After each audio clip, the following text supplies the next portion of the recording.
John, you want to talk a little bit about Cemetery Mary? Well, Frank Duluth would have been the one to tell you about it, but he always in his columns and when he talked to us, always talked about Cemetery Mary. And when Frank was a young boy and a little later he would come out to the cemetery and there was always a lady out here, always dressed in black mourning clothes, and she would take care of the flowers on her husband's grave. She would come out here like 2 or 3 times a week. And she would also, if she would see flowers or something near, she would take care of those also. And that's about all we have, other than it was very unique, maybe even scary for some little kids to see this lady all dressed in mourning clothes coming out to the cemetery. Based on what Frank says, I get the impression she did it during the day, possibly in the mornings or midday. I don't think she came out late at night.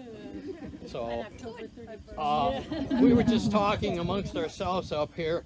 We don't know of any hauntings in this cemetery. The workers that we've talked to have seen nothing strange. There could be, there could not be. We have a gentleman here that does paranormal, and lady that does paranormal, excuse me. I happened to talk to him a couple days ago, and he says it's kind of unique, kind of different to have a haunting in a cemetery. They go to places that they're more comfortable. They love, I mean, their home, their Well, 4 Mile House Cemetery is where their haunted. body is. Okay, she says 4 Mile House Cemetery is haunted. Had a gentleman from Spirits walk through there to visit a headstone or grave of a assistant to George Washington, who's buried there. That's my 4th great grandfather.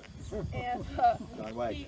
he had a recorder that he carried with him as he walked to the grave and back. And when he got back to the car, he played it, and on there it said, "Help me." Oh God! So just there's somebody in 4 Mile House Cemetery that needs some help. Okay.